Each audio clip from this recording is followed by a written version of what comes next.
Muchas gracias, pero retomamos el contacto nuevamente desde el Pasteur porque este instituto ha sido fundamental en el marco de esta emergencia sanitaria, de esta pandemia por el COVID-19. Se han desarrollado diferentes investigaciones. Una de ellas tuvo que ver con los test serológicos para detectar si una persona, por ejemplo, tuvo la enfermedad, si ya la cursó. Bueno, vamos a conocer un poco más y a mostrarles ese kit que llevó 3 meses aproximadamente de trabajo y que fue presentado hace ya algunos días por el Ministerio de Salud Pública luego de su validación. Estamos con 2 de los investigadores, con Florencia Ramauro y Federico Carrión, para conocer un poco más en detalle. Ya Fabri va a empezar a mostrarles, pero me parece ideal explicarle un poquitito a la gente, más allá de cómo se desarrolló el test, ¿qué objetivo tiene? Porque esto es para aquellas personas que cursaron la enfermedad y se recuperaron o, por ejemplo, fueron asintomáticas. Buenos días. Buenos días. Sí, exactamente eso. En realidad es para las personas que ya cursaron la enfermedad en respuesta al encontrarse con el virus, van a desarrollar anticuerpos y justamente esos anticuerpos van a quedar en la sangre y con estos test serológicos nosotros podemos detectarlos. Entonces, en ese sentido, el test va a tener distintas aplicaciones. Una de ellas es una aplicación más bien de tipo epidemiológica, es decir, conocer mejor cuántas de las personas que estuvieron infectadas por el virus en realidad no las pudimos detectar mediante el diagnóstico por PCR, pero con estos test serológicos podemos tener una idea mejor y entender mejor los distintos brotes por los que ha pasado nuestro país. Otra de las aplicaciones en realidad es en conjunto con el Servicio Nacional de Sangre, que es para el programa que tienen ellos de donación de plasma, es decir, de individuos que se recuperan, se recuperan de la infección, en ellos van a quedar anticuerpos en su plasma y eso lo pueden utilizar en otros pacientes que están cursando la enfermedad. Entonces, en ese escenario es importante saber cuáles de esos plasmas tienen una buena cantidad de anticuerpos y pueden ser utilizados en otros individuos. Y bueno, una aplicación que va a ser un poco más a futuro es cuando tengamos una vacuna contra el virus, poder determinar si está generando una respuesta y está generando una respuesta inmunológica, es decir, una producción de anticuerpos en la población acá en Uruguay. Me interesa profundizar un poquitito en ese aspecto epidemiológico al que hacías referencia, que tiene que ver, por ejemplo, con lo que está sucediendo en los centros de salud. Hay una estimación o un estimativo de cuántas personas se detectan y cuántas no. Esto podría colaborar con ese aspecto. A nivel mundial, distintos estudios que se han hecho en países digamos, de todas partes del mundo dicen que aproximadamente de cada una persona que se diagnostica por PCR hay entre 5 y 10 que pasan abajo del radar, es decir, o que no se diagnostican o que por alguna razón la PCR da negativa. Y eso después con los estudios serológicos encuentran que la prevalencia en realidad de la enfermedad es mayor que la que se puede ver en ese momento. Bien, podemos mostrar el test, Federico, en todo caso, y explicar un poquitito también, porque uno se imagina capaz que la tirita o se imagina otro tipo de test, del hisopo. Bueno, acá no hay nada de eso. No, esto en realidad es una placa de plástico con un montón de pocillitos, tiene 96 pocillos.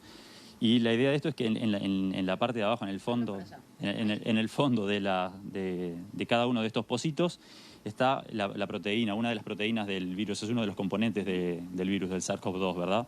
Entonces la idea de esto es que en cada pocillo se va a poner después el suero de un paciente diferente, ¿verdad?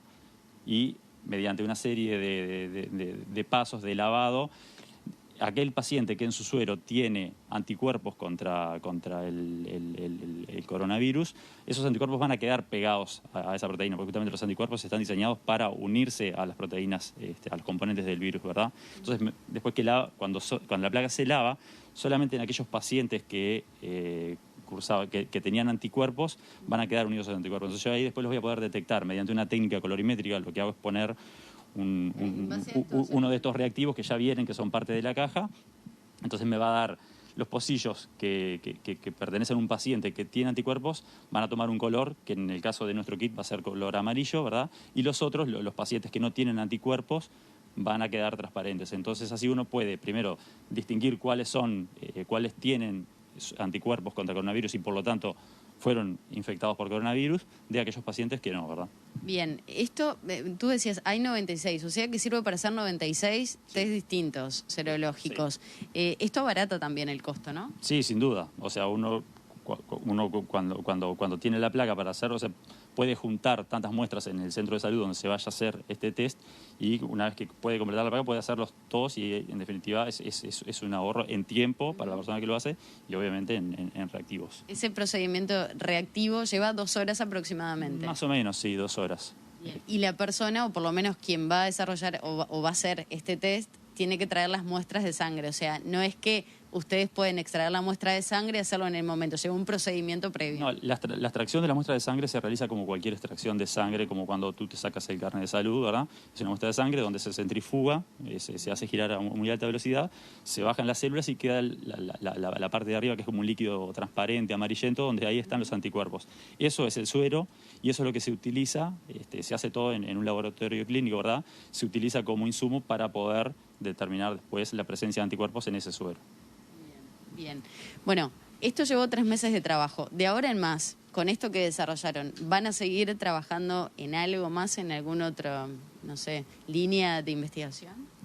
Y bueno, hay algunos proyectos que se están abriendo, pero sobre todo nuestra idea es colaborar dando soporte a las distintas aplicaciones que le quieran dar, digamos, el Ministerio de Salud Pública. Es decir, o estudiar la prevalencia en, por ejemplo, el personal de salud, o ver distintas, digamos, esas aplicaciones. Y la idea justamente del kit es que sea un kit, digamos, comercial y todo, es que pueda ser trasladado también a los distintos laboratorios clínicos que están en todo el sistema de salud para que ellos puedan realizarlo también. ¿Cuándo empieza a utilizarse? ¿Ya está habilitado para hacerlo? Y en realidad el kit ya está registrado en el Laboratorio de Salud Pública y autorizado para su uso, así que eso dependerá del curso que le quieran dar. Florencia, Federico, muy amables por recibirnos, por explicarnos, para trasladarle también a la población de qué estábamos hablando con estos test serológicos. Muchas gracias. Bueno, muchas gracias a ustedes. Y las felicitaciones, por supuesto, 3 meses de trabajo llevó esta investigación, así que estos test, estos kits ya están habilitados para que se puedan utilizar. Ustedes escuchaban, tiene una línea epidemiológica que puede servir y mucho, sobre todo en estos momentos, así que bueno, habrá que ver qué es lo que sucede más adelante. Siguen ustedes.